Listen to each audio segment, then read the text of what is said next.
The name Stonehenge is thought to come from the Old English or Saxon word Stanhengen, which means stone hanging, because it kind of resembles what gallows looked like in the Middle Ages. You had two uprights with a crossbeam. Stonehenge is one of history's greatest mysteries, a 5,000-year-old puzzle. But the mystery is finally over. Using ground-penetrating radar, basically an X-ray for the Earth, archaeologists have scanned the entire landscape, and what they found is a bombshell. Forget everything you learned in school. The truth isn't just about how they moved the stones, it's about a sprawling, hidden complex of monuments buried for millennia. This discovery doesn't just add a new chapter to Stonehenge, it completely rewrites the book and reveals a purpose so grand, it's almost unbelievable. Stonehenge's buried twin. Underneath the gentle rolling hills, they discovered a secret world. It was a sprawling network of forgotten monuments. This wasn't just a few post holes or a ditch. This was a massive ritualistic landscape. It was hiding in plain sight for 5,000 years. The scan revealed at least 17 previously unknown Neolithic shrines. They were arranged around Stonehenge like smaller chapels around a great cathedral. But that wasn't even the biggest news. Get this, just 2 miles away at a place called Durrington Walls, the radar found something staggering. Buried beneath a massive earthen bank was a row of up to 90 enormous standing stones. Some stood almost 15 feet tall. They formed a C-shaped arena over 1,000 feet wide. It's being called a superhenge. This wasn't some small shrine, it was a colossal structure, a sister monument to Stonehenge. And nobody knew it existed. The stones were likely pushed over and buried thousands of years ago. It was a deliberate act to hide it from the world. Why? That question is still haunting researchers. The discoveries just kept coming. The radar found evidence of a huge timber building. It's thought to be 6,000 years old. That makes it older than the first stones at Stonehenge. Archaeologists believe it was a house of the dead. It was a place where bodies were prepared for burial rituals before being taken to their final resting place. This suggests a long, dark tradition of ancestor worship, a tradition that was happening long before the famous circle was built. The scans also gave us a new look at the Cursus. The Cursus is a bizarre 2-mile-long enclosure that sits just north of Stonehenge. For years, nobody knew its purpose. It's too big for a farm and doesn't look like a fort. But the new radar scans found something incredible. Along its length were 3 massive pits. And here's the mind-blowing part. One pit aligns perfectly with the summer solstice sunrise when viewed from the heelstone. Another aligns with the solstice sunset. The builders weren't just building monuments, they were sculpting the entire landscape to match the heavens. They were engineering sight lines across miles of terrain. Truth be told, this changes everything. Stonehenge was not an isolated temple. It was the heart of a massive religious complex, a prehistoric Vatican City. A place of pilgrimage, ritual, and death on a scale never imagined. It took thousands of people working for generations. They coordinated their efforts across miles. They shared a single unifying vision, a vision tied to the sun, the moon, and the afterlife. The stones we see today are just the last visible remnants of this ghost city, a city dedicated to the cosmos. This massive hidden world proves one thing for sure. The people who built this were not simple farmers. They were astronomers, engineers, and visionaries. They had a deep understanding of geometry and the solar system, an understanding that we are only now beginning to appreciate. They left behind a puzzle not just of stone, but of earth and sky. But if they built all this, who were they? The answer to that question is even more shocking than the radar scans. Believe it or not, it's a story that starts hundreds of miles away, and it's a mystery that could only be solved by looking inside their very bones. The forgotten people emerge. For centuries, the mystery of who built Stonehenge fueled crazy theories. The most famous suspect was the Druids. These were Celtic priests known for their mystical rituals. The idea was popular in the 1700s. People imagined robed figures conducting ceremonies among the stones.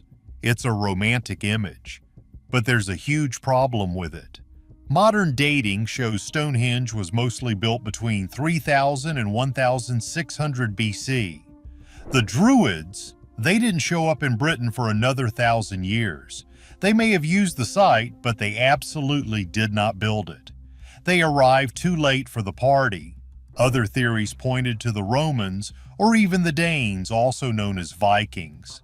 But again, the timeline is all wrong. The Romans arrived thousands of years after the first ditch was dug. The Vikings came even later. So if it wasn't them, who was it? For a long time, the best guess was that it was the native people of Britain, the hunter-gatherers who had lived there for millennia. That seemed like a good story, a story of local people creating something amazing. But then, scientists got a new tool, a tool more powerful than any radar. They got DNA analysis, and it completely blew that theory out of the water.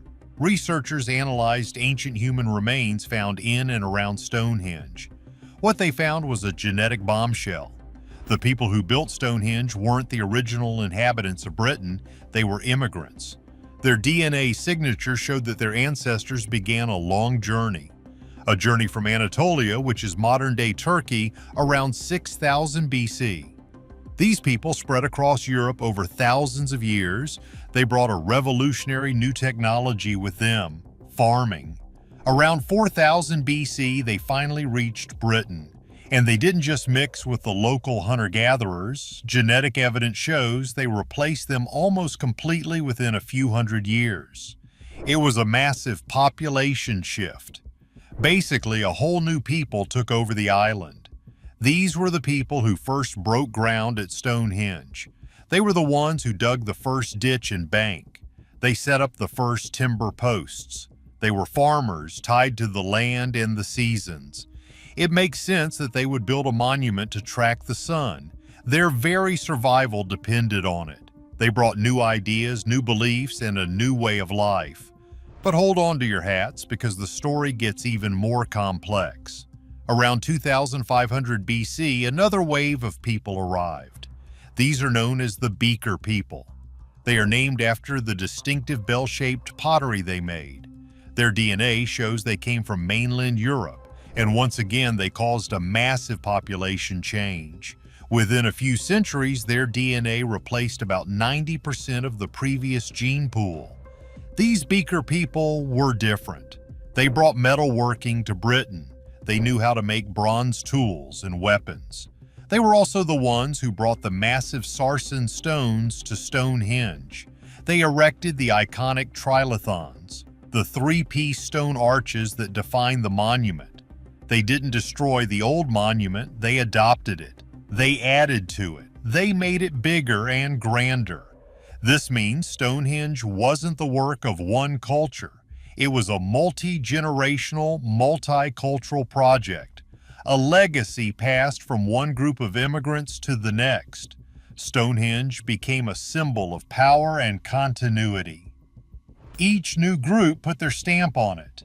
They added their own meaning and their own dead. The site is filled with burials from different eras. It was a cemetery for elites, a place to honor the powerful ancestors of different tribes.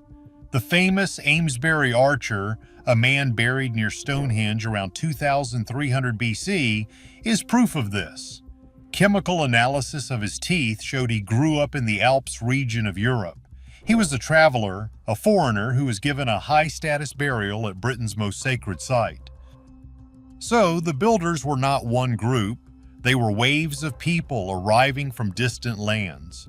They brought knowledge, culture, and a determination that spanned centuries. But this only deepens the mystery. How did these ancient people, with only simple tools, pull off the single greatest engineering feat of their time? Moving mountains without wheels. Building Stonehenge was an almost impossible task.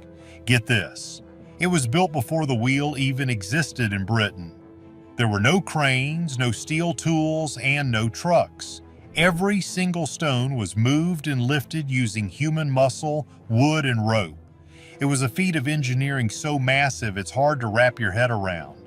The project took an estimated 30 million hours of labor. That's an insane amount of work. Let's start with the big boys. The sarsen stones. These are the huge sandstone blocks that form the main outer circle and the inner horseshoe. The largest of them weighs over 40 tons. That's the same as 6 adult elephants, and they didn't find these in their backyard. The builders hauled them from a place called the Marlborough Downs. That's nearly 25 miles away. So how on earth did they do it? The leading theory is brute force and clever tricks. They likely placed the giant stones on wooden sledges. Then they put the sledges on a track of log rollers.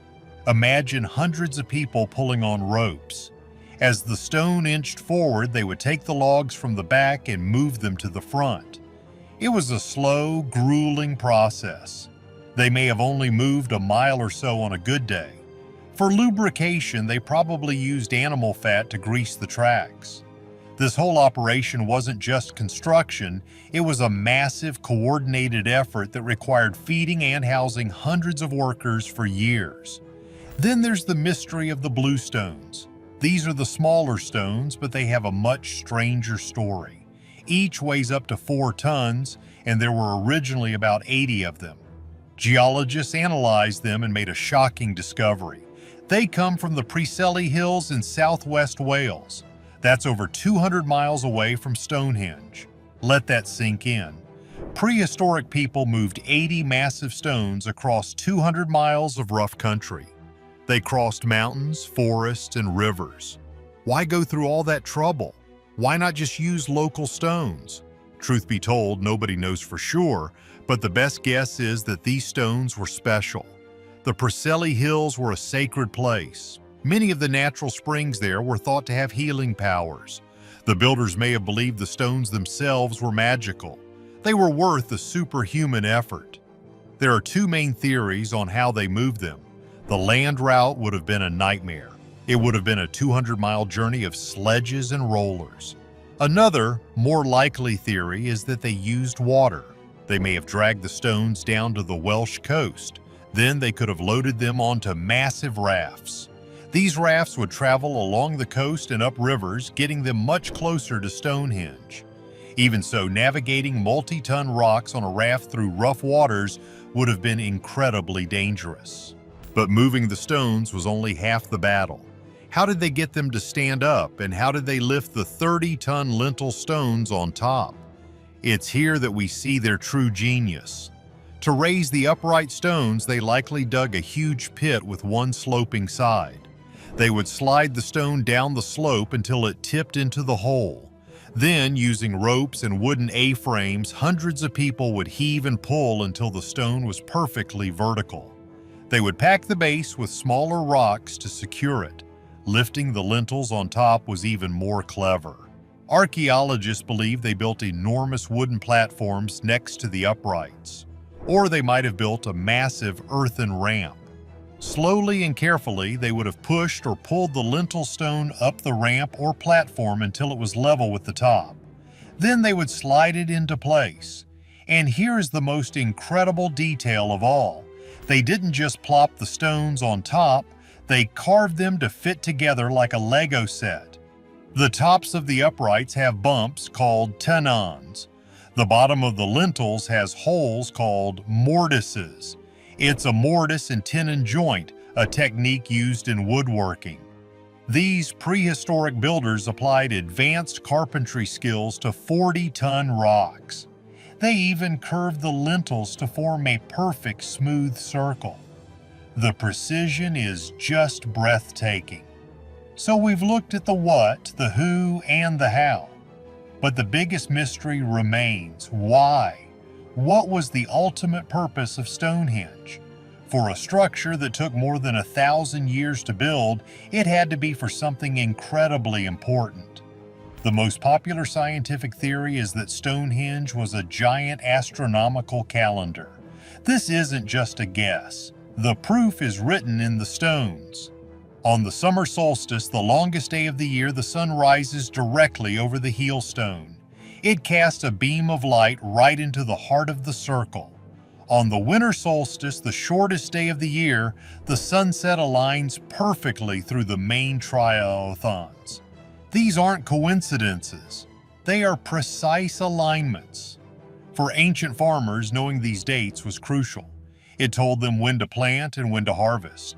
It was the rhythm of their entire lives. Was Stonehenge a gift from ancient geniuses, or a message from something beyond? What do you think is its true purpose? Let us know below. Like and subscribe for more mysteries.